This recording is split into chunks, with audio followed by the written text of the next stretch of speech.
AM con Marisol Dorat. Muy buenos días, soy Marisol Dorat. Qué gusto poder saludarles en esta mañana de 5 de enero. Hoy nace en Canal 10 un espacio televisivo, una entrevista donde vamos a despertar con la verdad.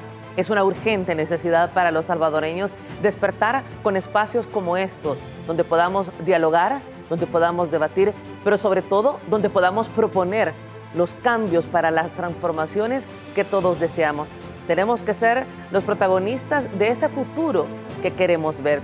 Así que desde ahora nace este espacio televisivo que es de los salvadoreños, porque Canal 10 es de los salvadoreños. Será un placer para esta servidora estarles acompañando de lunes a viernes desde las 6:30 hasta las 8 de la mañana.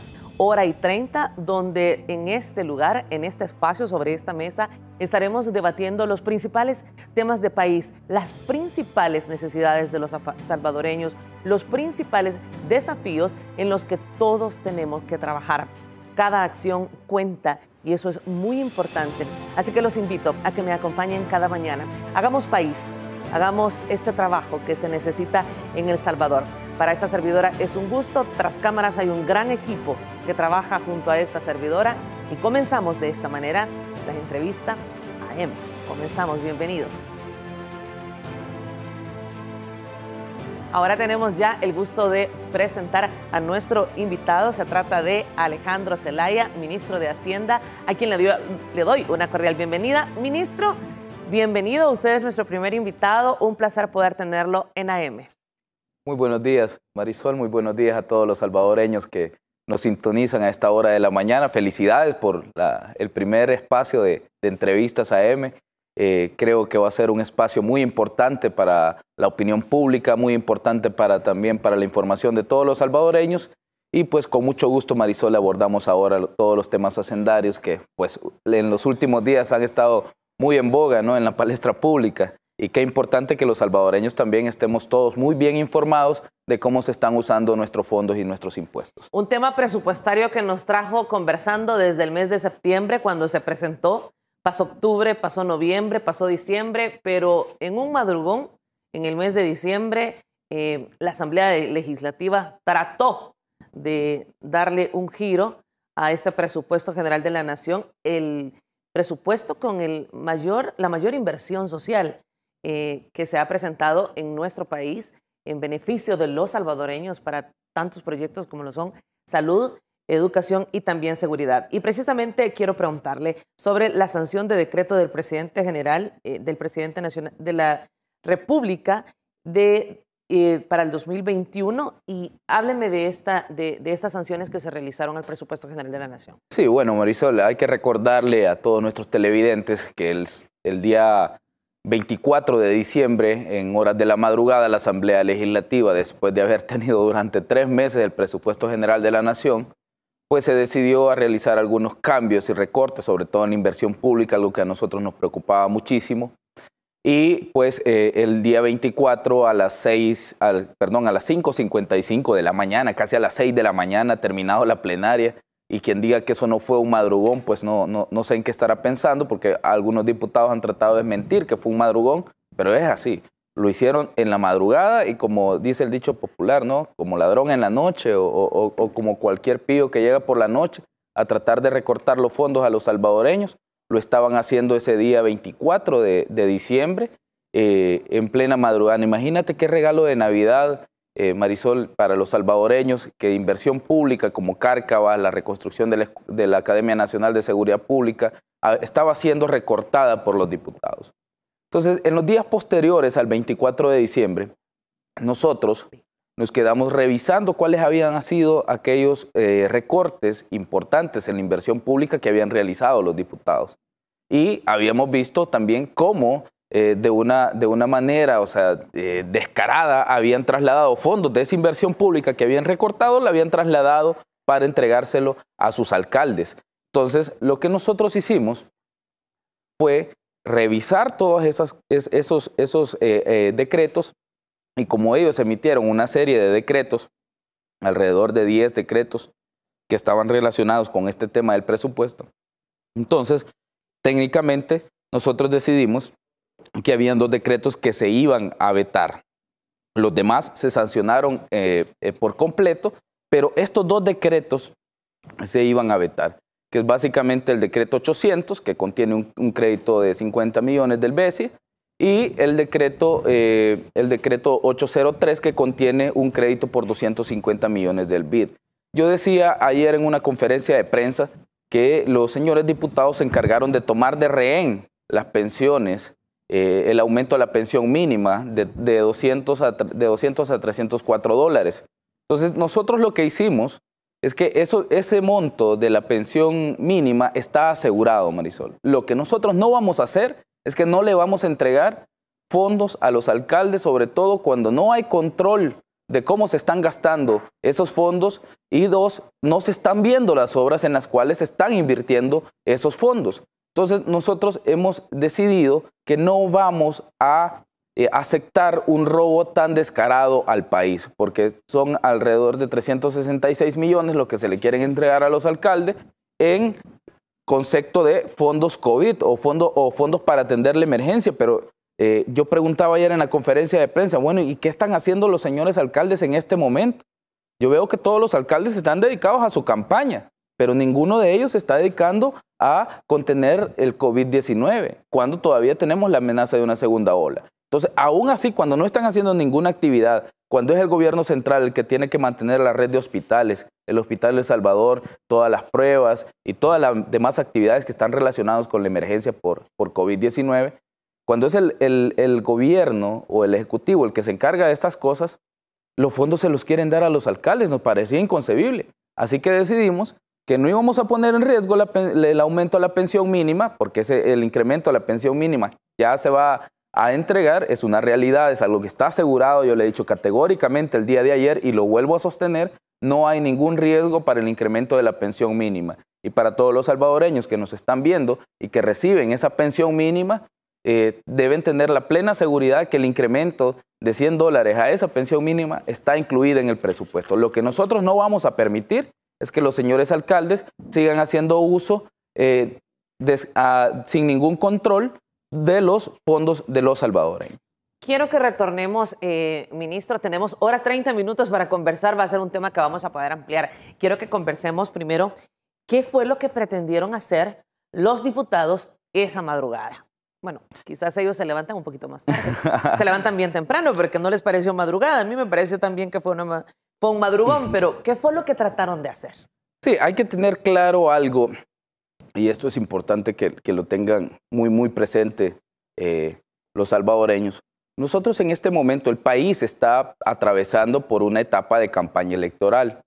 A los diputados se les ha ocurrido, desde el inicio de la emergencia, ya por marzo, si todos los salvadoreños recordarán, se les ha ocurrido bloquear al gobierno de la República con la intención de que esto genere un caos social y se convierta también en una culpa hacia el gobierno. Es decir, bueno, el gobierno no se ocupó de la emergencia por COVID-19 y vamos a culpar al gobierno por esto. Que la gente tendría razón si el encargado de llevar salud es el gobierno de la República. Entonces, todos los salvadoreños creo que han visto cómo la Sala de lo Constitucional ha limitado las facultades que tiene el Ministerio de Salud, aún consagradas en la Constitución y otras consagradas en el Código de Salud, o sea, leyes de la República que están vigentes. Y aún así se las han coartado. ¿Por qué?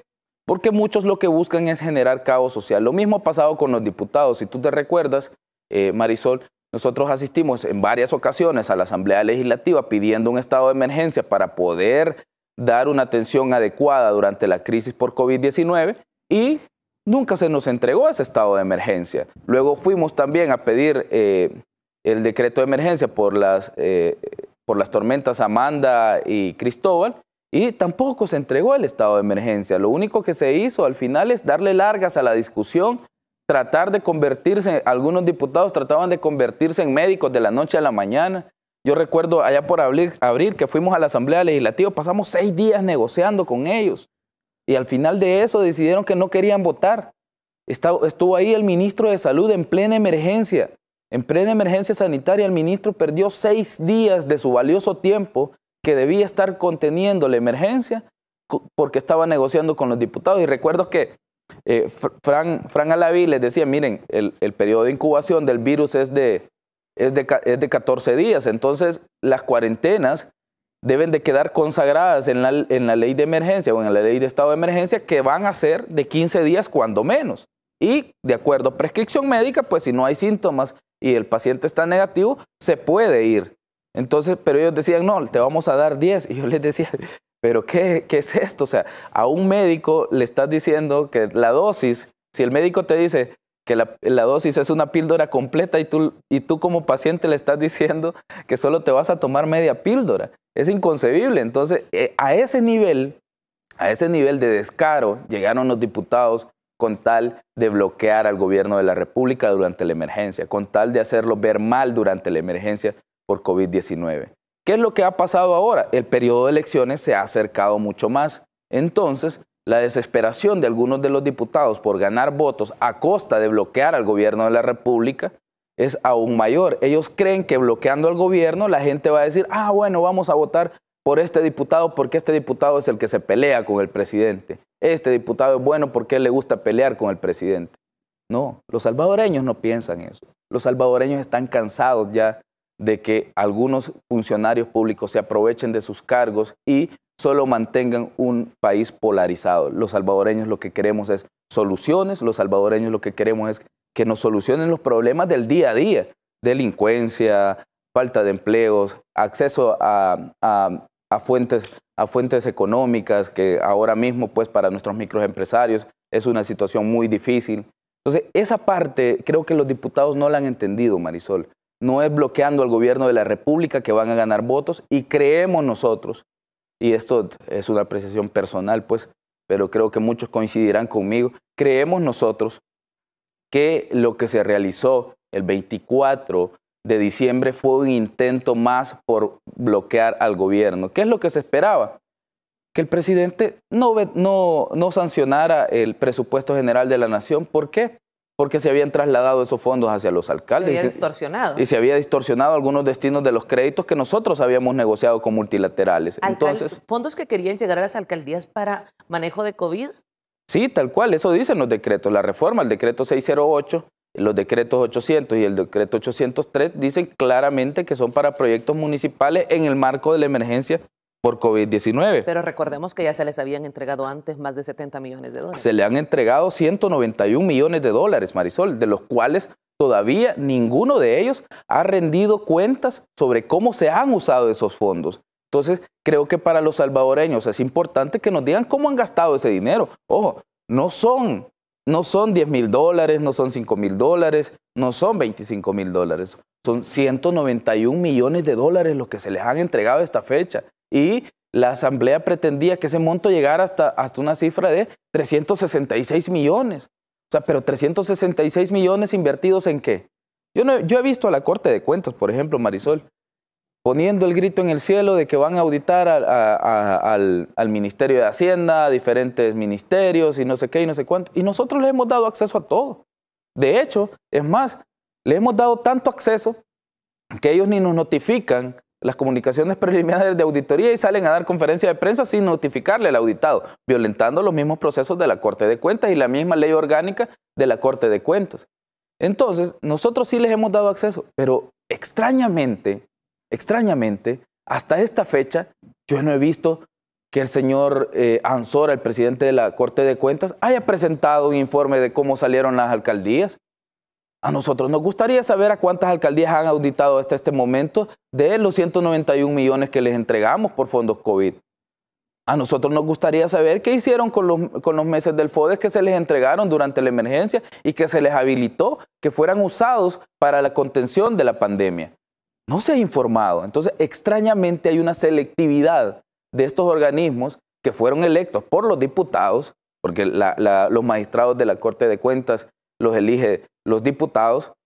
Extrañamente hay un comportamiento selectivo a la hora de realizar sus funciones. Y ojo, no estoy criticando, Marisol, a la Corte de Cuentas como institución. Es una institución en la que yo creo y de la cual también conozco un poco y de verdad creo que el trabajo que hacen es valioso. Pero los magistrados como tal, quienes dirigen la Corte de Cuentas actualmente, yo sostengo que están haciendo muchas cosas con criterio político y que está alineado con los criterios que están teniendo las personas que los eligieron, que en este caso son los diputados de la Asamblea Legislativa. Ministro, tengo que ir a la pausa, pero solo regresando a los fondos que se pretendían, digámoslo, o como se ha mencionado, distorsionar en la Asamblea Legislativa para que llegaran hasta estas alcaldías. Pero son las instituciones de gobierno quienes están manejando todo el tema de COVID.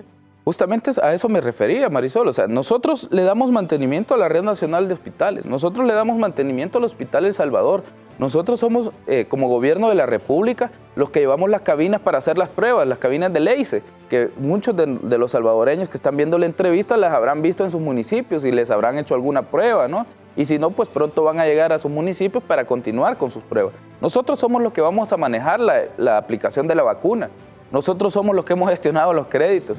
Y aún así, habiendo puesto todo nuestro aparataje, los fondos se los quieren dar a quienes no están haciendo nada en este momento para contener la emergencia. Nos parece totalmente ilógico y sumamente sospechoso, teniendo en cuenta que falta un mes para el día de la elección. O sea, ¿para qué quieren estos fondos realmente? ¿Para contener la emergencia o para la elección? Porque a mí me genera muchas sospechas de que sea realmente para contener la pandemia. Me parece más que es un tema para usarlo durante la campaña electoral, que falta, como dije, pues casi un poquito más de un mes, ¿no? Vamos a ir a la pausa y vamos a regresar. Vamos a ver una nota precisamente sobre los diputados, que como usted dice, pues a muchos les quedará solo este mes. Un mes que les queda de trabajo a los diputados en la Asamblea Legislativa. Y ya le voy a contar qué pasó en la plenaria de ayer. Vamos a la pausa, regresamos a la primera pausa de AM La Entrevista. Gracias por sintonizarnos, es un gusto poder acompañarle cada mañana desde hoy con un espacio donde despertamos con la verdad. Ya regresamos.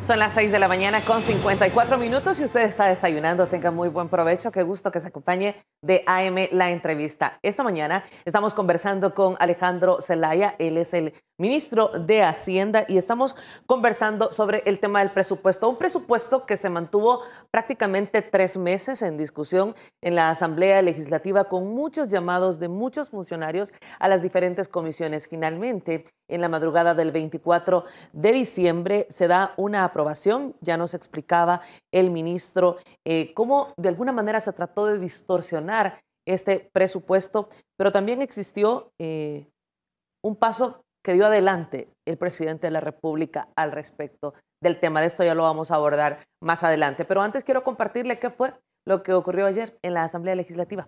Veamos. La sesión plenaria que quedó abierta el año pasado se reanudó y en la primera jornada laboral 2021 fue cerrada, pero no el tema del presupuesto aprobado la madrugada del 24 de diciembre, ya que fue sancionado parcialmente por el presidente, luego que los diputados hicieran asignaciones no planteadas por el Ejecutivo. El mandatario había advertido que no aceptaría un presupuesto que redujera fondos a la inversión social y la seguridad. Es una buena noticia que el señor presidente haya sancionado de manera parcial el presupuesto.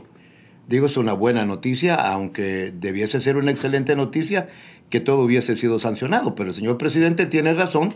No es que no se les quiera ayudar a los alcaldes necesitan, pero prácticamente se les está dando dinero para la campaña electoral.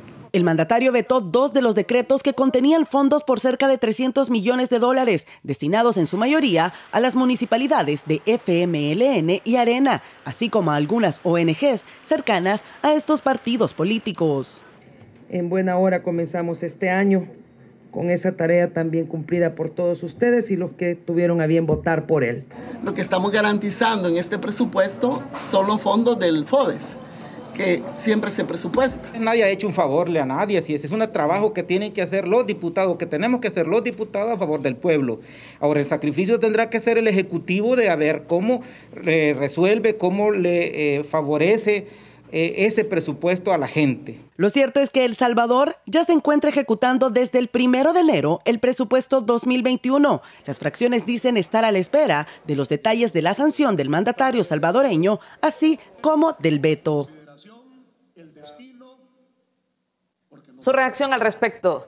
Bueno, Marisol, yo creo que los diputados están pues, muy preocupados por darle fondos a sus alcaldes. Si ustedes ven todo el discurso de los señores diputados, ir en torno a entregarle fondos a sus alcaldes. O sea, y lo acabamos de ver en la misma nota, y no ha sido distinto en todas las intervenciones que tienen los alcaldes cuando están en la Asamblea Legislativa.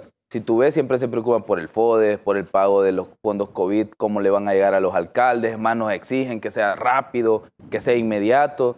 Pero cuando hablamos, por ejemplo, de los fondos para la vacuna, ¿cuánto tiempo pasaron ahí en discusión?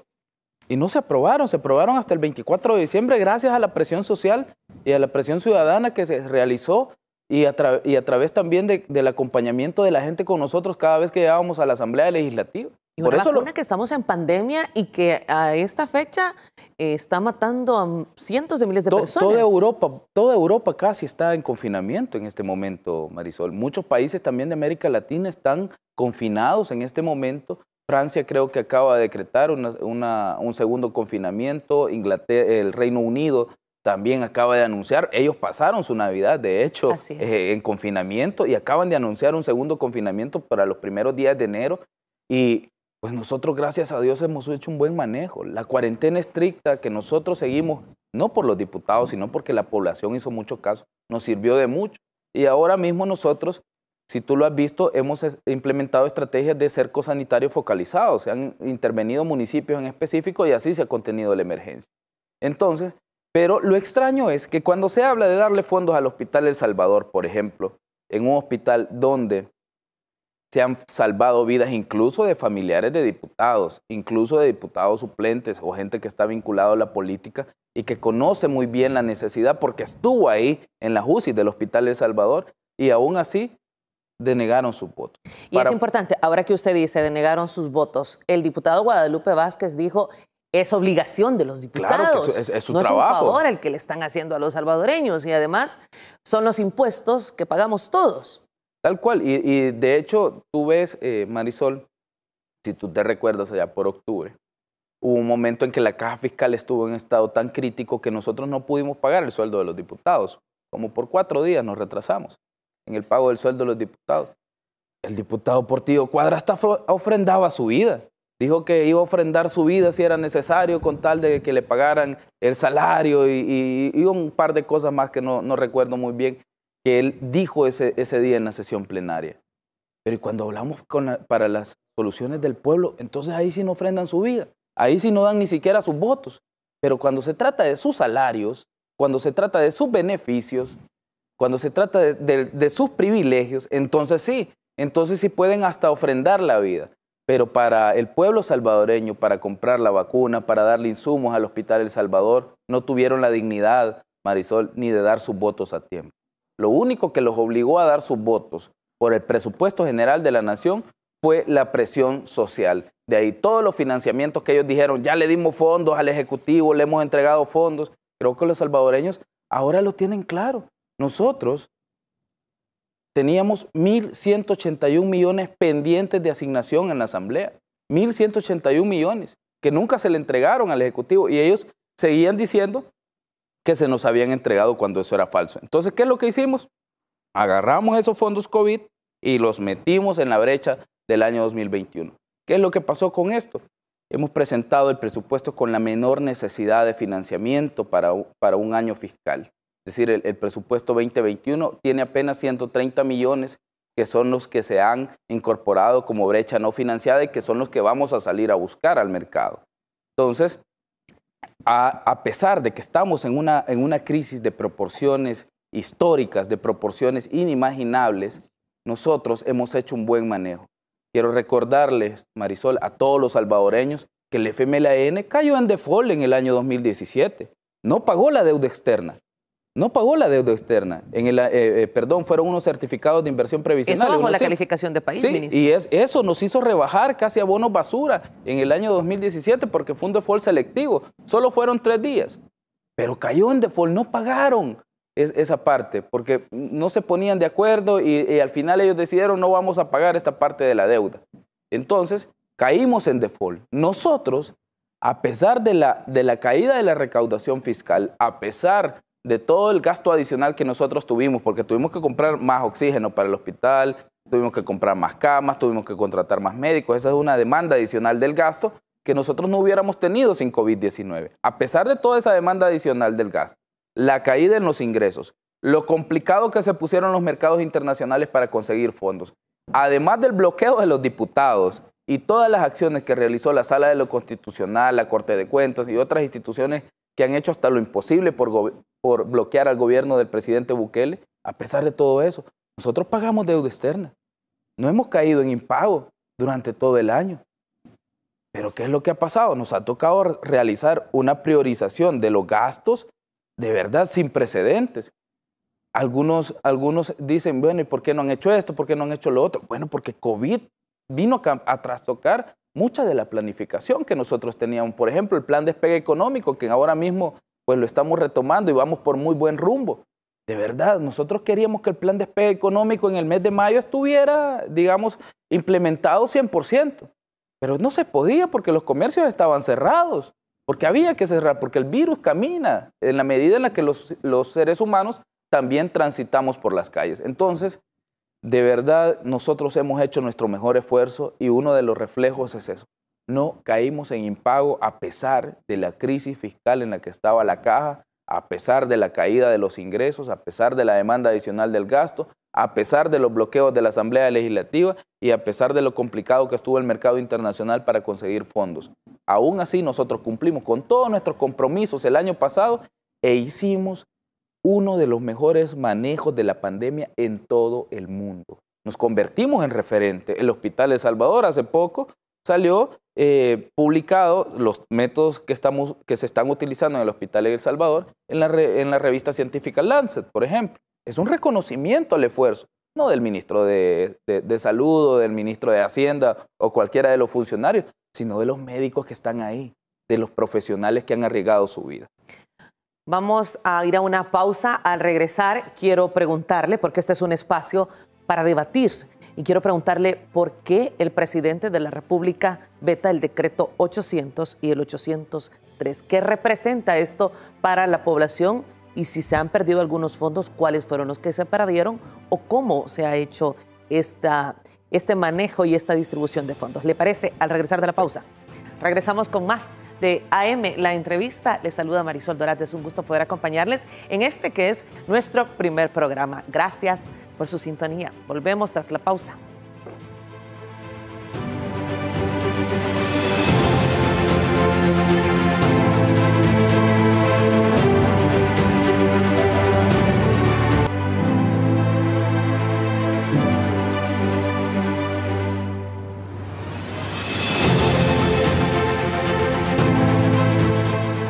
Esta mañana tengo el gusto de conversar en el primer programa de AM con el ministro de Hacienda, Alejandro Zelaya, un ministro que ha tenido muchísimo trabajo en los últimos meses.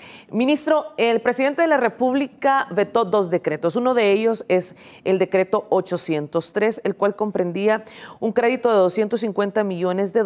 ¿Para qué iban a utilizar los diputados de la Asamblea Legislativa esos 250 millones que en este momento pues, ha vetado el presidente de la República? Sí, bueno, hay que recordar que estos 2 créditos, un crédito es el crédito del BCIE, que es por 50 millones, ese es el decreto 800. Este crédito estaba destinado también para dar un apoyo presupuestario al sector salud. Y extrañamente los diputados dicen, bueno, ya no lo vamos a usar en salud, lo vamos a usar para entregárselo a los alcaldes. Pero estos son adicionales al FODES. Marisol, no son los del FODES. Ellos dicen es para financiar FODES. Eso es mentira. 50 millones que se le iban a restar al presupuesto de salud, que es el más grande en la historia de El Salvador. Correcto, para entregárselos a sus alcaldes. Pero eso no tiene nada que ver con el FODES. Son fondos COVID, o sea, para atender la emergencia, para proyectos municipales, aunque todos vimos como el diputado Rodolfo Parque aquel día dice, bueno, los 75 millones para las elecciones. No, para obras municipales, ¿verdad? Entonces le pasó que dijo la verdad realmente para qué lo necesitaba. Entonces creo que es probable que ellos estén pensando en usarlo para la campaña, algunos alcaldes. O sea, no sé por qué motivo.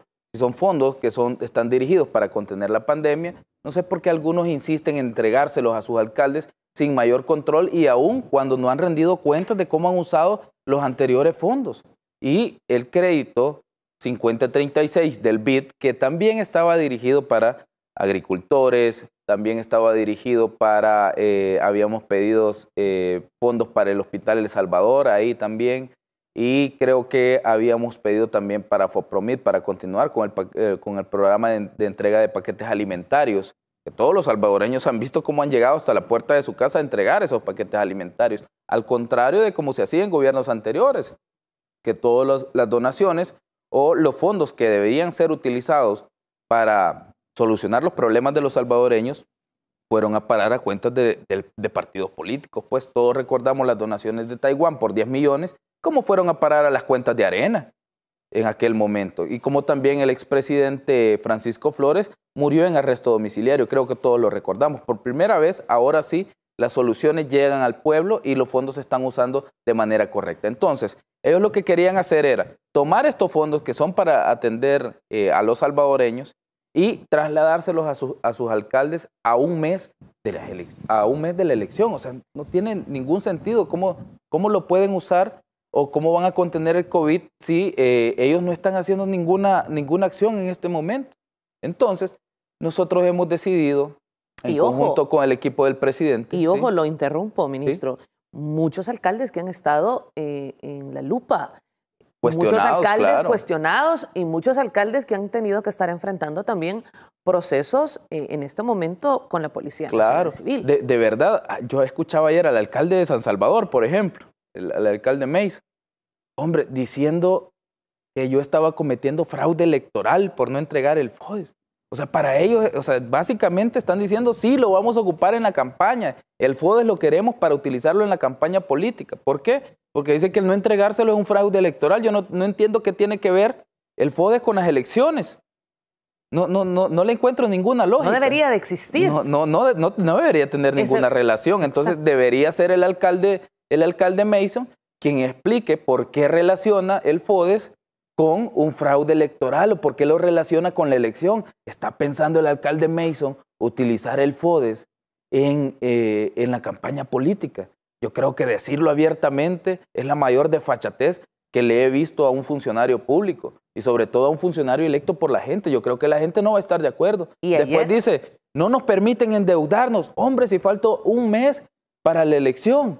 Y además de eso, faltan como 3 meses para que termine su periodo. La ley prohíbe que se endeuden. Periodos en el que ayer muchos sectores cuestionaron, por ejemplo, la inundación en las diferentes arterias de la capital y esto ante el problema de la basura y que lo hemos venido observando en diferentes alcaldías, en Apopa, en Usulután, con problemas graves medioambientales. Y no quiero imaginar lo que ha ocurrido con la lluvia de ayer, que puede venir a agudizar problemas de salud. Bueno, Usulután es un ejemplo, de verdad. O sea, el que está gobernado por un alcalde de Arena también.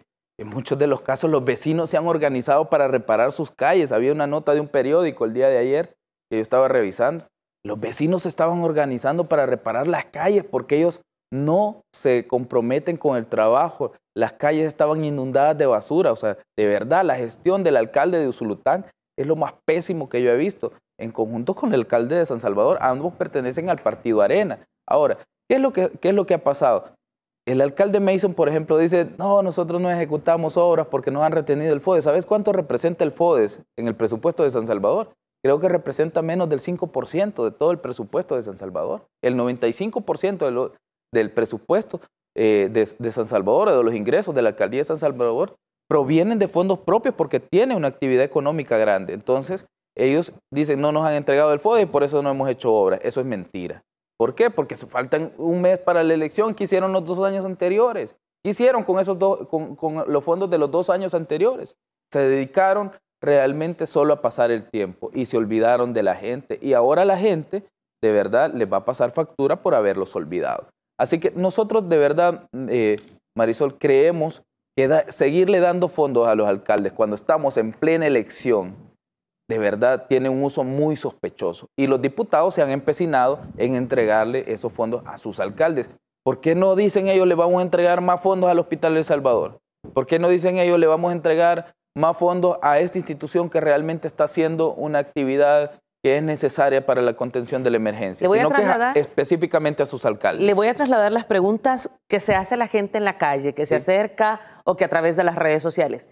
¿Y quién audita a los alcaldes? ¿Quién le pide cuentas a los alcaldes sobre estos fondos? Vemos ministros en la Asamblea Legislativa donde están siendo cuestionados que tienen que dar cuentas de cada dólar. Pero ¿quién audita a todos los alcaldes y a todos nuestros impuestos municipales? Sí. Que en algunos municipios no son bajos. Claro, ojo, y esto es importante, Marisol, para que la gente lo tenga bien claro. Yo he asistido a la Asamblea Legislativa infinidad de veces, pero infinidad de veces, y eso nadie lo puede negar, porque ahí están mis entrevistas, ahí están las conferencias de prensa. El ministro de Salud convocado también este día. El ministro de Salud ha ido, mandaron a 3 por apremio a la canciller, mandaron a 3 por apremio a no sé quién, mandaron a 3 por apremio a no sé cuánto, para una comisión que ellos formaron para perder el tiempo. Y yo les dije a esa comisión, yo no voy a ir cuando tenga tiempo. Pero ahorita mi agenda está bien apretada y yo estoy enfocado en el presupuesto general de la nación. Entonces se molestaron conmigo por no ir a tomar café y a perder el tiempo junto a ellos. Entonces yo les dije, miren, a mí me ha puesto a trabajar el presidente, así que me voy a dedicar a eso, a trabajar. Pero sí lo invitaban a café. Sí, entonces me invitaban a café y a perder el tiempo. Entonces, pero como me negué a ir, entonces me mandaron a 3 por apremio. De hecho, ahí creo que van a presentar el antejuicio en los próximos días, algo que realmente a mí me tiene despreocupado por el hecho de que yo no tengo el cometimiento de ningún ilícito. Sí me preocupa que vayan a malgastar fondos públicos otra vez, como lo hicieron con el comisionado Riaza Chica, y al final no llegaron a ningún resultado. Entonces, te decía, nosotros hemos llegado a diferentes comisiones a explicar, a entregar documentación, a presentar informes. ¿Y los alcaldes? ¿Y el papel de la Corte de Cuentas con las alcaldías? Y bueno, al Ministerio de Hacienda le mandaron 4 auditorías express, que fueron dirigidas, de hecho, por 2 personas que están vinculadas al caso El Chaparral por limpiar hallazgo del caso El Chaparral.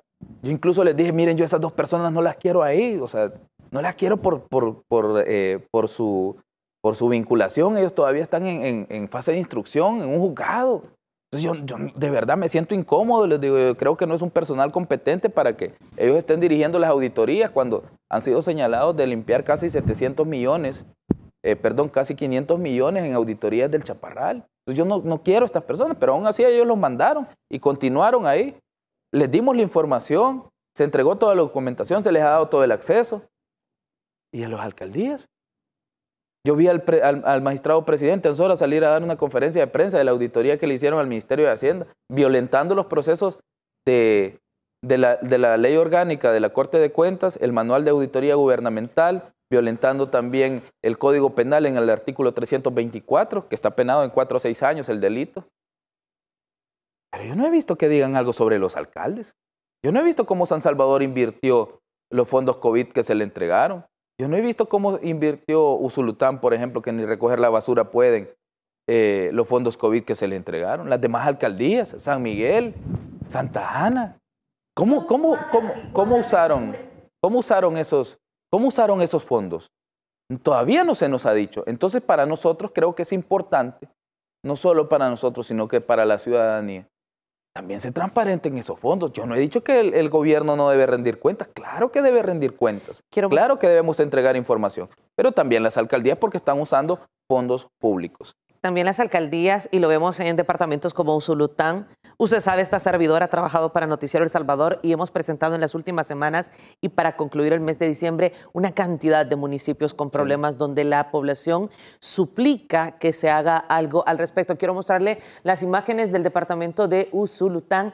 Así se encontraba el departamento de Usulután en estas festividades cuando el país está en pandemia, cuando sabemos que somos un país que no está libre de dengue, y esto es a lo que se enfrentan. Y un panorama similar ayer en Apopa, en Ilopango y en diferentes sectores.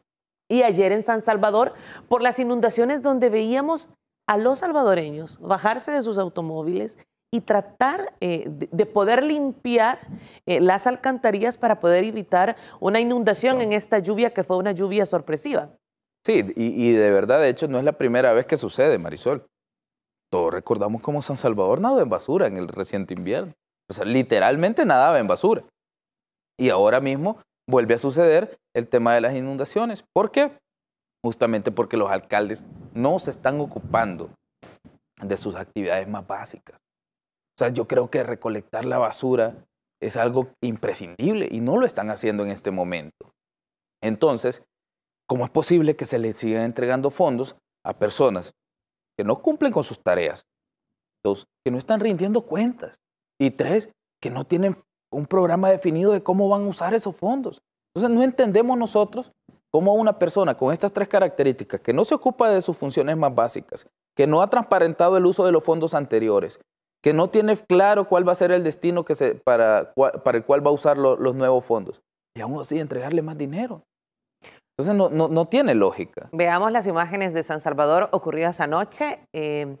Producción nos va a apoyar mostrándonos las imágenes. Unas son de la 25. Vea usted, esto es el Boulevard Tutunichapa, así las calles colapsadas, y este es el sector del Paso del Jaguar, donde los salvadoreños, los que pagan los impuestos, ministro, Sí. los salvadoreños estaban recogiendo la basura para poder evitar esta inundación que sin duda podía afectar y había prácticamente detenido el movimiento de los vehículos en diferentes sectores. Así lucía la población ayer en redes sociales, que pues se ha convertido esta voz de los salvadoreños, reportaban estas problemáticas y este es el panorama. No, es triste, o sea, ver a salvadoreños que ya pagaron sus impuestos para que alguien de la alcaldía llegue a hacer esa tarea que ellos estaban haciendo, porque si tú lo viste, estaban limpiando el tragante. Por lo menos debería existir un empleado de la alcaldía que hubiera estado destapando esa alcantarilla. Pero le toca, además de haber pagado sus impuestos a los salvadoreños, hacerlo con sus propias manos. Porque además de pagarle los impuestos, los alcaldes no han realizado su trabajo. Entonces tienen que salir los salvadoreños a hacer el trabajo de los alcaldes, un trabajo por el cual ellos ya pagaron. Ojalá que los alcaldes, ahora muchos que están buscando reelección, otros que están compitiendo por primera vez, presenten planes de cómo van a recoger la basura. Es lo mínimo que podemos solicitar los votantes, los salvadoreños. Vamos a ir a la pausa. Al regresar, hablaremos de las bondades de este presupuesto general de la Nación, un presupuesto con el 43% para el tema social. En materia social hablaremos qué fue lo que hizo el presidente de la República y si queda en desamparo alguno de los proyectos que el presidente había anunciado y por los cuales se luchó en la Asamblea Legislativa. Luchó usted, ministro, durante esos 3 meses. Regresamos después de la pausa. Gracias por estar con nosotros. Somos AM, la entrevista.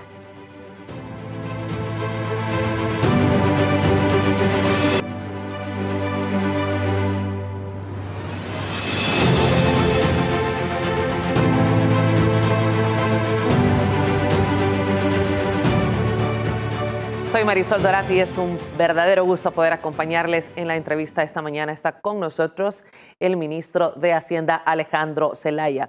Ya hemos hablado del madrugón de la Asamblea Legislativa. Un madrugón que no extraña, ministro, ya se había dado en muchas oportunidades anteriores. De hecho, siempre que la Asamblea Legislativa quiere hacer algo que no quiere que la población se entere, lo primero que hace es programar la sesión plenaria en horas de la tarde. Y después la van alargando hasta que lo hacen por la madrugada. Entonces, estos madrugones, pues, por mala suerte para el país o por desgracia para El Salvador, pues han sido una recurrente en las actuaciones de la Asamblea Legislativa a través de los últimos 30 años. Y yo espero que también la nueva Asamblea cambie esa dinámica. Los salvadoreños merecen estar informados, los salvadoreños merecen que las cosas se hagan a plena luz del día, que se hagan con total transparencia, o sea, que no se les esté ocultando nada. Porque los salvadoreños merecen estar informados y amanecer informados, es que existe un espacio como este para amanecer con la verdad. Pero si bien los diputados quisieron sorprender, quien sorprendió fue el presidente de la República. Ministro, ¿por qué mencionó que no iba a dejar fuera ninguno de los proyectos que ya se tenían contemplado en ese presupuesto general de la Nación? ¿Qué fue lo que ocurrió? Justamente nosotros el 27 de diciembre, domingo, por cierto, anunciamos Domingo por la noche estábamos trabajando con el presidente, el sábado también, mientras ellos descansaban o estaban en sus ranchos de playa, nosotros pues estábamos justamente trabajando con todo el equipo del presidente y con el presidente mismo en cuáles iban a ser las acciones o las estrategias que íbamos a seguir para que mucha de la obra pública que ellos habían recortado y que descaradamente habían desviado esos fondos para sus alcaldes, pues no se perdieran. ¿Por qué? Porque al final lo que a nosotros nos interesa es la gente. Ellos dijeron, bueno, le vamos a recortar los gastos de funcionamiento a esta institución, a esta otra, y recortaron algunas. ¿A cuáles le recortaron? Entonces, Hacienda, creo que le recortaron Presidencia y otras. Entonces, hablando con el presidente, le digo yo, mira, al final, presidente, lo que a nosotros nos interesa y tú lo que nos has instruido es que lo que no se puede perder es aquellos fondos que van para la gente. Nosotros como instituciones ya vamos a ver cómo hacemos, vamos a comprar menos papel, no sé, vamos a ver si en vez de íbamos a contratar, habían 2 empleados que hacían la función, vamos a ver si lo hacemos solo con uno, le vamos a pedir a nuestra gente que sea más eficiente, no sé, vamos a encontrar la forma de solucionar. Pero la gente no se puede quedar sin soluciones. La gente necesita que vayamos a intervenir una carga, la gente necesita que pongamos a disposición un programa de vivienda, la gente necesita que entreguemos las pensiones a los veteranos, la gente necesita que entreguemos también las plazas permanentes a nuestros médicos, el incremento de nuestros policías. No vamos a dejar a esta gente desamparada. Y quiero interrumpirlo. El presidente de la República ayer se refirió precisamente a los diputados en la Asamblea Legislativa. Sí. En su cuenta de Twitter, quiero mostrarlo, fue textualmente lo que dijo. Le vamos a mostrar el tweet. Ahí lo tenemos. Ya es 4 de enero y los diputados ya empezaron a mentir sobre el presupuesto 2021 y los vetos y sanciones que este servidor hizo para proteger los recursos del pueblo salvadoreño y garantizar que todos los beneficios se cumplan desde el día 1 de enero. ¿Es así? Correcto. Entonces nosotros, te decía, nosotros al final dijimos, nosotros no vamos a necesitar o nosotros no vamos a vetar el presupuesto general de la Nación porque ellos digan, vamos a recortar aquí. De hecho, Marisol, para que tengas una idea, recortaron los fondos para Milbauer, con los que se pagan los DUI. O sea, nosotros tenemos una concesión para Milbauer, porque ellos nos prestan, digamos, el know-how para la emisión de los documentos, por sistemas de seguridad y otro montón de cosas, ¿no? Entonces, por ese servicio, El Salvador le paga a esta empresa ciertos montos. Entonces, ellos recortaron en la parte de consultoría del RNPN, les recortaron fondos. Y ahí se pasaron llevando fondos que estaban destinados a Milbauer. Entonces, nosotros lo que hemos dicho es, miren, vamos a cumplir con nuestras obligaciones, haciendo uso de nuestras facultades legales. Y una de ellas es la que nos da el artículo 45 de la ley AFIP, para autorizar algunos créditos presupuestarios y que las obras pues, se continúen ejecutando. Entonces, hablamos con el presidente en esos días previos y el 27 hicimos el anuncio de que el presupuesto, a pesar del todo el entuerto que la Asamblea Legislativa había causado en las aprobaciones, nosotros lo íbamos a sancionar. Pero que íbamos a ser cuidadosos para no ayudar o para no ser parte de un desfalco al Estado. Porque lo que estaban haciendo era trasladando fondos de obra pública para sus alcaldes sin ningún motivo, entonces nosotros no íbamos a formar parte de ese desfalco. Entonces, ¿qué hicimos? El decreto 608 es el que le da el financiamiento al presupuesto general de la Nación. Los decretos 803 y 800 como tal son ratificaciones de crédito. Entonces, nosotros en la reforma al decreto 608 se financió por completo el presupuesto. Es mentira lo que ellos han estado diciendo, que si nosotros vetamos esos 2 decretos de crédito, el presupuesto no va a estar financiado y que va a ser inconstitucional. Eso es mentira. El presupuesto va a estar 100% financiado. Lo único que, en vez de tomar estos 2 créditos, yo puedo tomar otros 2 créditos porque ellos ya autorizaron en la reforma al 608 que se tomen créditos con multilaterales. Así que, más allá de eso, si no ratificamos uno de estos créditos, podemos ratificar otro crédito o ese mismo crédito con una variante en el destino. El problema es que ellos dejaron amarrados los créditos para entregárselos a sus alcaldes y eso nosotros no lo vamos a permitir. O sea, son fondos de los salvadoreños. Nuestra función constitucional es proteger los recursos públicos. Así que hemos dicho que no se van a ratificar esos 2 créditos, lastimosamente, por el uso descarado que han querido hacer los diputados, pero que sí vamos a asegurar el pago de la pensión mínima. Eso está completamente asegurado, que sí vamos a asegurar el incremento a nuestros policías, que sí vamos a asegurar el incremento a nuestros maestros por $100 también. El incremento a los policías, hay que recordar que es segundo año consecutivo que se entrega. Hemos dado el año anterior un incremento de $100 y este año 2021 vamos a dar un incremento de $100 adicionales, además de mantener los bonos completamente asegurados. Vamos también a dar un incremento a nuestros elementos de la Fuerza Armada por $100 también. La pensión mínima, que es un tema muy, muy importante. Quiero que me hable al respecto y quiero mostrarle un tuit del diputado Guillermo Gallegos que se refirió al respecto. Vamos a ver el tuit para poder compartirlo con los salvadoreños. No es que la pensión mínima no se vaya a aumentar, se vetó su financiamiento como lo habían planteado, pero el presidente Nayib Bukele asume el compromiso y se hará con fondos propios del Ministerio de Hacienda.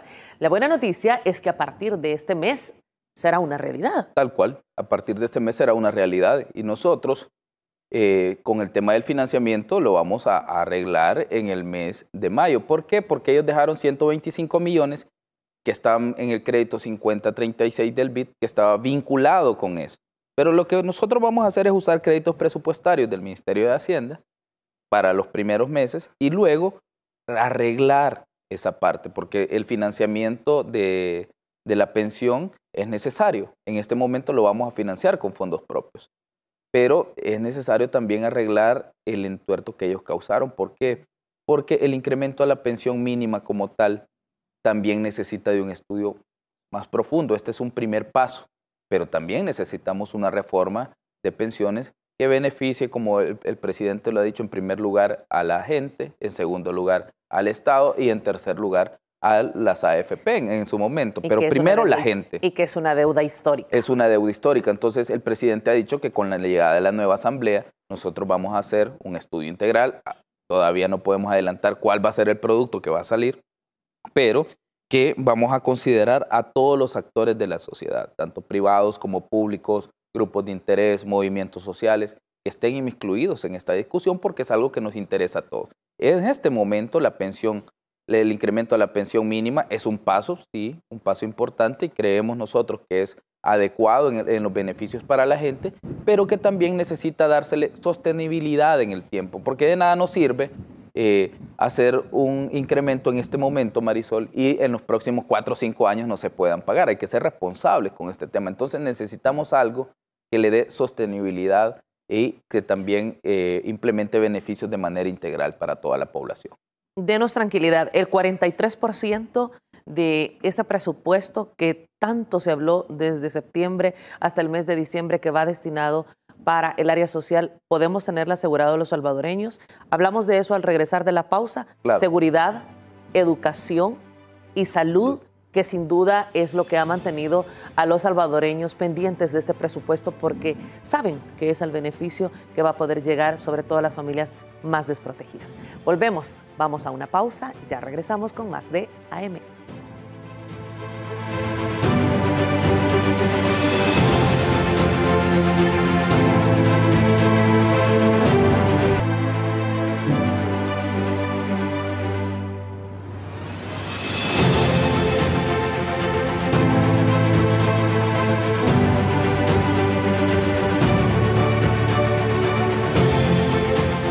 Continuamos conversando esta mañana con el ministro de Hacienda, Alejandro Zelaya, de un tema muy importante y que sin duda define esta transformación de país, esta transformación que inició y que continúa con muchos proyectos, temas como la salud. Quiero empezar por ahí, vamos a hablar de salud, de seguridad y de educación. Salud, ministro. ¿Usted nos asegura que los salvadoreños vamos a poder tener ese presupuesto del cual se va a requerir? Hemos visto una red hospitalaria que ya ha avanzado en insumos, ha avanzado en equipamiento, ha avanzado además en infraestructura, pero estamos conscientes los salvadoreños que aún hay mucho más por hacer en esa deuda histórica que se ha tenido en salud y sobre todo cuando nos enfrentamos a una pandemia que los casos siguen en aumento y no nos vayamos lejos hasta Europa. En El Salvador los casos de COVID van en aumento con una compra de vacunas que se tiene que realizar el próximo año porque los salvadoreños tenemos claro que no todas las vacunas se van a regalar al país por el excelente manejo que se ha hecho, como lo ha dicho el ministro Alaví, pero ¿tenemos asegurados los fondos para salud? Totalmente, Marisol. Son más de 1.000 millones que están incorporados en el presupuesto. Hay 40 millones para mantener totalmente abastecida la red hospitalaria de medicamentos, 10 millones más para tener suministros médicos completamente abastecidos en la red hospitalaria. Vamos a continuar remodelando la red de hospitales. Ya invertimos 30 millones el año pasado en la remodelación de hospitales. Este año vamos a seguir invirtiendo. También vamos a continuar llegando con todos nuestros programas de salud que antes ya el ministerio tenía. Además de los servicios por la emergencia por COVID-19, el Hospital El Salvador va a seguir funcionando. Al terminar la emergencia, se va a convertir en un centro de especialidades. El presidente lo ha dicho, el centro de especialidades más grande del país y probablemente el más grande de Centroamérica.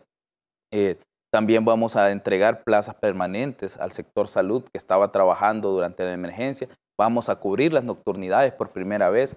Vamos a abrir los centros de diagnóstico dialítico para aquellas personas que sufren de enfermedades de insuficiencia renal crónica. También vamos a abrir los centros de diagnóstico del cáncer. Son 10 centros o 10 laboratorios para diagnóstico del cáncer. El cáncer es una de las enfermedades que ha estado atacando mucho al país.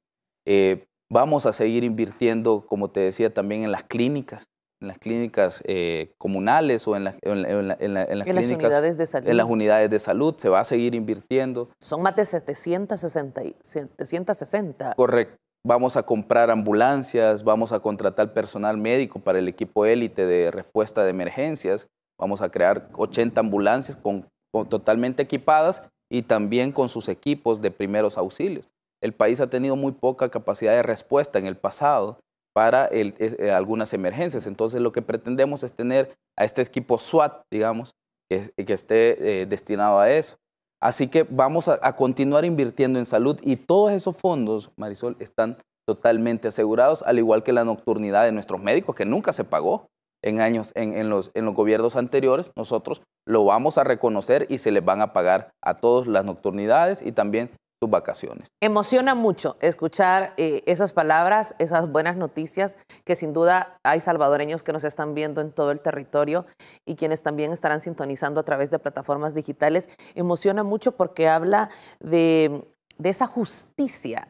Sí. Esa creo que es la palabra que se ajusta más, esa justicia al sistema de salud salvadoreño. Pero eso lo veo yo desde mi óptica como salvadoreña, como periodista conocedora de las necesidades en salud que han existido históricamente. Pero quiero escuchar qué ha dicho el ministro del ramo de salud, el doctor Francisco Alaví, al respecto de este presupuesto. Veamos. Tenemos una inversión asignada en el presupuesto de 83 millones. Por primera vez se está equiparando la inversión con el gasto en funcionamiento del Ministerio de Salud. Esto nunca antes se había visto. Se está incrementando ese presupuesto, ese porcentaje del PIB. Va a tener mucha más facilidad de acceso. Vamos a tener la capacidad de poder ir implementando nuevas estrategias para poder acercar los servicios de salud. Y por supuesto la población salvadoreña va a tener una atención sanitaria de mucha mayor calidad y por supuesto con mucha mayor facilidad de acceso. Lo escuchábamos al ministro de Salud y hablaba de este tema sanitario y de este tema de prevención, que es lo que jamás se ha hecho y por lo que se ha llegado con la población a enfermedades tan difíciles como los problemas renales, ministro. Sí, tal cual. Y Marisol, creo que es importante recordarle también a la población que algunos dirán, bueno, pero ustedes ya lo estaban haciendo el año pasado. Sí, nosotros lo hemos estado haciendo y ahora lo vamos a hacer mucho mejor. Pero hay que recordar cómo se hacía en gobiernos anteriores. En los gobiernos de Arena, si tú recuerdas, la gente pagaba 10. Yo recuerdo que pagaban 10 colones, algunos, para ir a pasar consulta al Hospital Nacional. Un servicio que es totalmente gratis. Muchos de los salvadoreños, cuando se operaba alguno de sus parientes, tenían que irle a comprar los insumos médicos, tenían que ir a comprar la anestesia fuera del hospital, porque no había en los hospitales. Entonces, nosotros hemos cambiado esa realidad. Hemos abastecido al 100% de medicamentos. Incluso en plena emergencia por COVID-19, hemos mantenido 100% abastecido el Sistema Nacional de Salud e incluso hemos llegado a entregar kits de COVID hasta la puerta de sus casas. Yo no me acordaba de este tema, fíjate, y hace como 2 semanas alguien que tuvo COVID me dice, mira, lo que me pareció sorprendente es que cuando yo llamé, me mandaron a hacer la prueba, fui a hacerme la prueba y cuando salí positivo, el mismo día yo tenía el kit de COVID con todos mis medicamentos y en la puerta de mi casa. Y el siguiente día me estaban llamando cómo me sentía. Y al siguiente día lo mismo, me estaban llamando cómo me sentía, si ya me había tomado mis medicamentos. El tercer día volvieron a hacer lo mismo, el cuarto día igual. Y así durante todo el tiempo que estuve confinado en mi casa. 2 semanas el Ministerio de Salud monitoreando día a día cómo estaba su situación, entregándoles los medicamentos sin que salga de su casa. Eso hubiera sido imposible, Marisol, en los gobiernos de Arena o en los gobiernos del FMLN. Y es que en los gobiernos anteriores el 2.2 era la inversión en comparación al PIB Correcto. que tenía para salud y esta se ha triplicado prácticamente. Nosotros está llegando casi al 4%. 4.8. Sí, correcto. Nosotros hemos invertido mucho en salud y ahora mismo vamos a seguir invirtiendo más. De verdad, incluso el mismo Seguro Social, nosotros vimos cómo lamentablemente habían temas de corrupción en la construcción del hospital del ISSSTE de San Miguel. Eso no parece un hospital, eso que usted tiene en pantalla no parece un hospital. Ese es el hospital de Salvador, ¿no? Pero no parece un hospital público, que no, es lo totalmente. que decimos, es dignificar esos servicios para los salvadoreños, porque de eso se trata, de que hay que dignificarlos. Y se lo digo con mucho respeto, ministro Zelaya. Así como lo decía un diputado, es que no es el favor el que le están haciendo los salvadoreños. Claro. Es que no es el favor que nos están haciendo. Que le pertenecen, nadie. Esos fondos son de ellos. Esos fondos. Esos fondos son de ellos y ellos son los que deben usarlo con los mejores recursos. O sea, de verdad debemos poner a disposición nosotros siempre lo mejor para ellos. El presidente Bukele siempre ha tenido una frase que la ha acuñado desde la alcaldía de San Salvador. Él siempre ha dicho que lo público no tiene que ser peor que lo privado. Es que lo público debería ser mejor que lo privado, porque lo público es lo que usamos todos.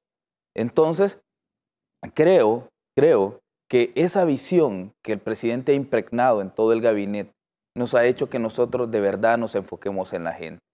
Entonces, todo lo que nosotros estamos haciendo en inversiones en salud, en seguridad, o sea, el bono para nuestros policías, vamos a remodelar las estaciones de policías a nivel nacional, vamos a continuar con el plan control territorial, vamos a continuar entregando uniformes que en el pasado nunca se entregaban, vamos a continuar entregando botas para nuestros policías, los incrementos por los ascensos en sus plazas, porque ellos ascienden, ¿no? En la carrera policial van ascendiendo, están asegurados, le vamos a dar un segundo incremento, además vamos a asegurar sus bonos. Para ellos esto es importante y van a salir con mucha más ganas a arriesgar su vida o a protegernos, porque eso es lo que ellos hacen, de verdad. El trabajo que nuestros elementos de la Fuerza Armada y de la Policía realizan es vital.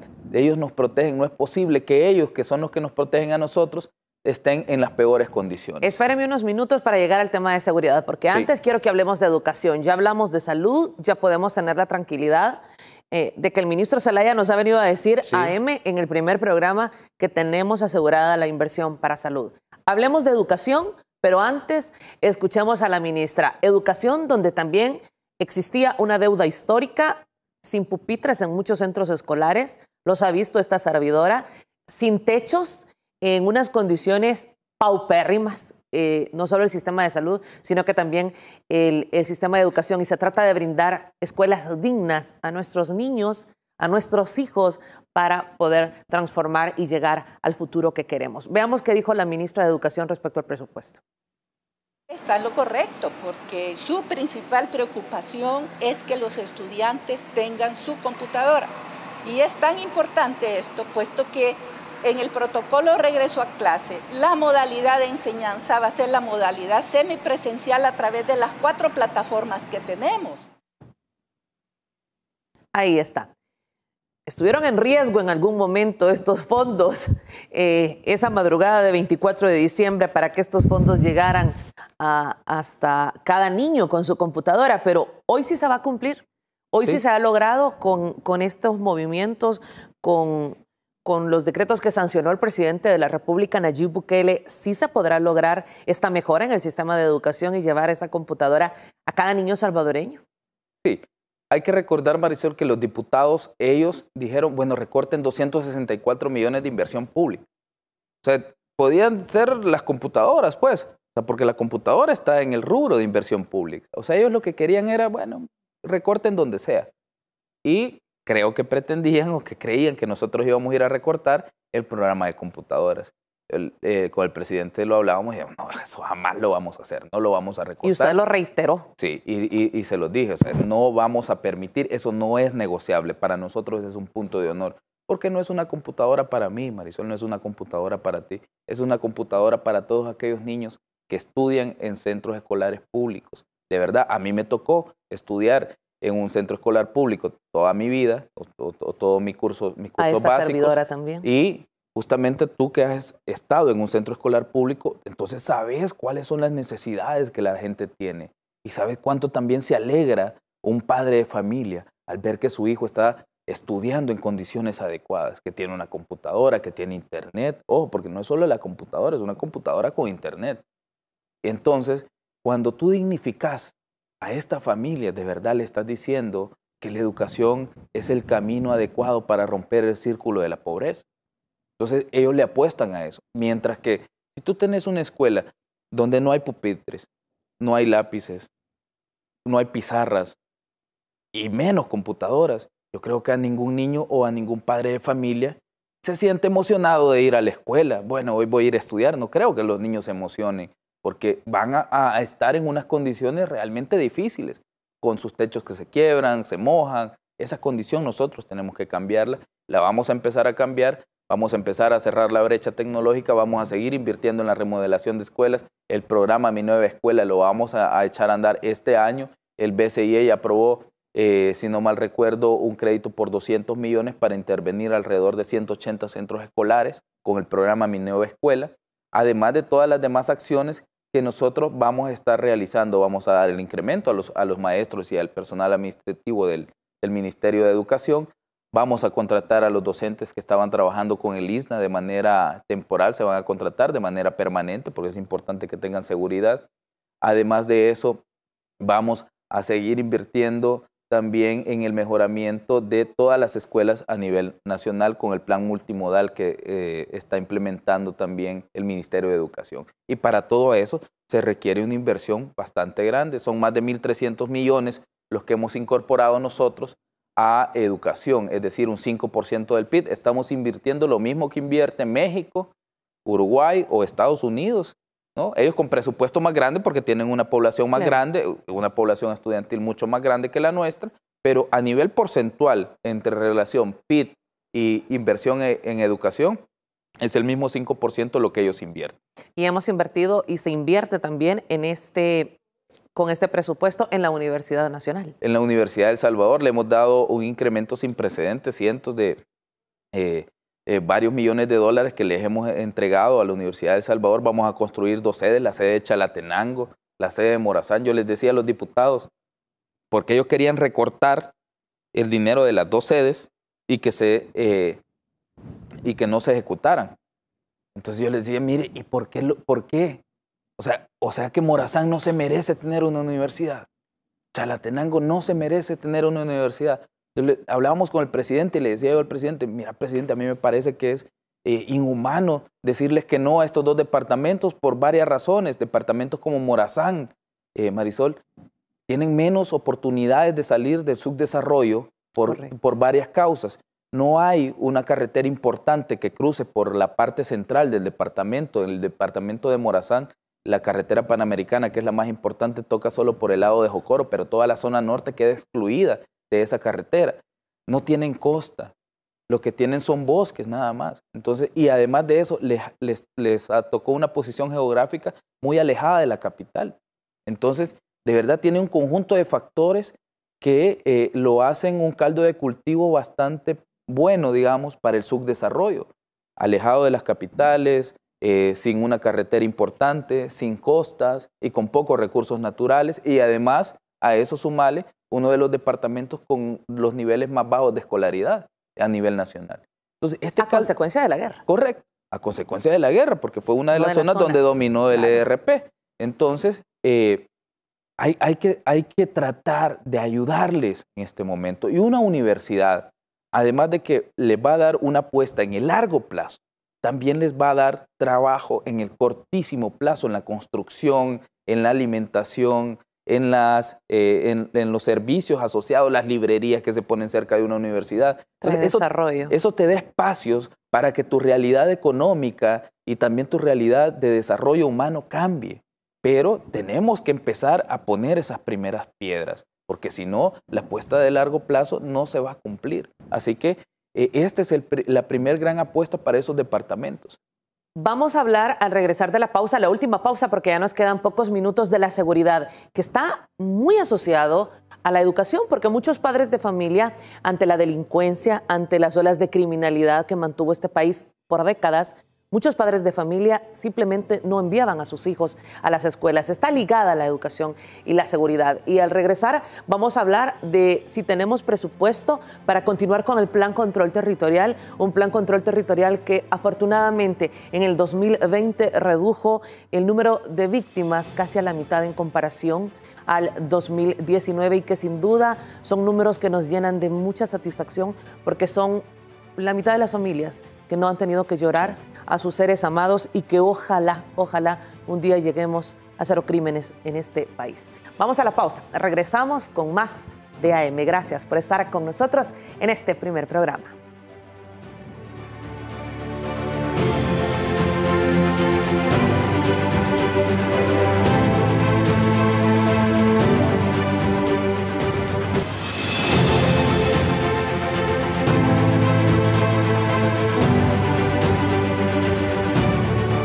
Nosotros Alejandro Zelaya, ministro de Hacienda. Nos quedan pocos minutos de AM, hora y media que no hemos sentido el tiempo, con un tema muy importante como es el presupuesto y que representa el gasto del futuro de todo este año y que sin duda es muy importante para nuestro país. Seguridad, ministro, Plan Control Territorial, un Plan Control Territorial que se desarrolló toda su primera fase durante el 2020 sin aprobación de presupuesto, sin fondos. Sí, justamente hay que recordarle a la población que nosotros fuimos a la Asamblea Legislativa en un primer momento a solicitar fondos para la primera fase del Plan Control Territorial por 109 millones. Con esto íbamos a comprar implementos, ¿verdad? Si tú recuerdas aquellos drones de calor que tanto dijeron que ¿para qué quieren eso? Que no sé qué, que no sé cuánto, ¿no? Bueno, lo queremos para identificar criminales y para capturarlos. Entonces, eso les decía el ministro de Justicia y Seguridad, Rogelio Rivas, en ese momento. Y pues ellos nunca lo entendieron. Luego fuimos a buscar fondos para una segunda fase por 91 millones de dólares y con eso se completaban 200 millones de dólares. Nunca entregaron ni un centavo, Marisol. Y nosotros continuamos ejecutando las acciones o las tareas de seguridad en todo el territorio nacional. En la gestión del presidente Bukele, llevamos 36 días sin homicidios. Gracias a Dios. En los 30 años de Arena y del FMLN, en 30 años, hubieron 2 días sin homicidios. 2 días en 30 años. Y nosotros, en año y medio, hemos entregado a El Salvador 36 días sin homicidios. El año 2019, cuando el presidente Bukele llegó al poder, o llegó como presidente de la República, el año 2019 se convirtió en el año más seguro de la historia. Y luego el año 2020 ha cerrado como el año más seguro de la historia, superando al año 2019, ambos en la gestión del presidente Bukele.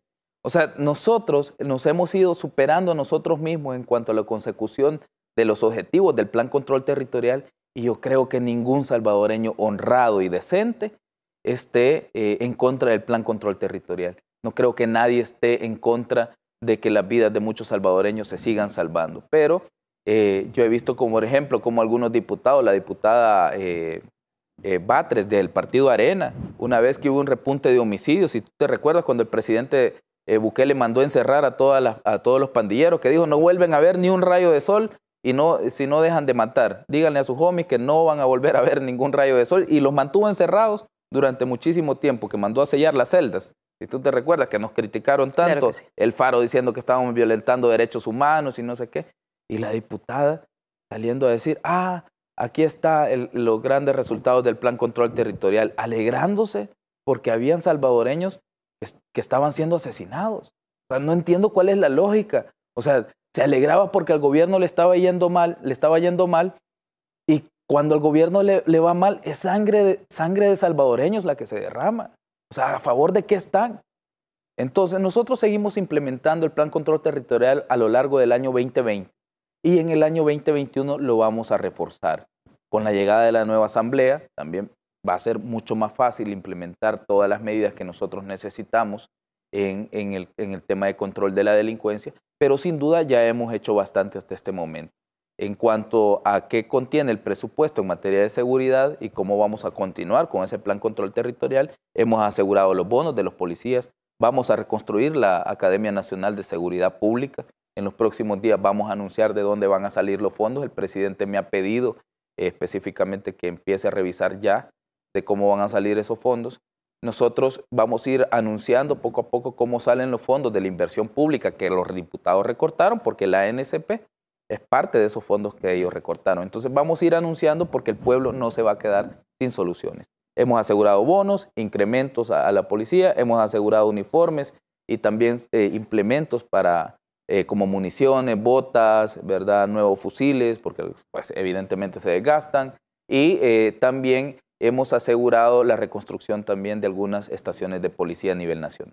Ministro, muchas gracias por haber asistido a la primera entrevista AM. En lo personal, de mucha satisfacción poder escuchar todo lo que usted ha compartido con la población salvadoreña, porque sin duda representa un mejor futuro y sobre todo para los menos favorecidos. Gracias, ministro, y que este 2021 sea de transformación para nuestro país, esa transformación por la que tanto se ha esperado, que ya ha iniciado y que ojalá pueda seguir mejorando las condiciones de vida de cada uno de los salvadoreños. Una gran satisfacción empezar con todas estas noticias, este proyecto televisivo Entrevista AM. Gracias. Muchas gracias, Marisol, y primero Dios, como tú bien lo dices, este año será un año de transformaciones, primero Dios y el pueblo.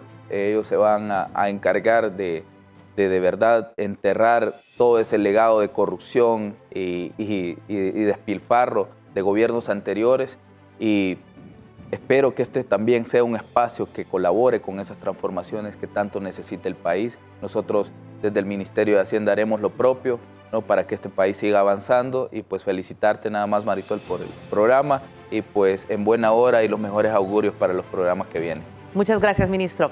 Gracias a usted que ha sido parte de nuestra audiencia en este primer programa de AM. Es un placer para su servidora Marisol Dorat poder acompañarles desde hoy, todos los días, desde las 6:30 hasta las 8 de la mañana, en este espacio que será para debatir, pero sobre todo para proponer para las transformaciones que nuestro país necesita. Que Dios les bendiga y que tengan una feliz jornada.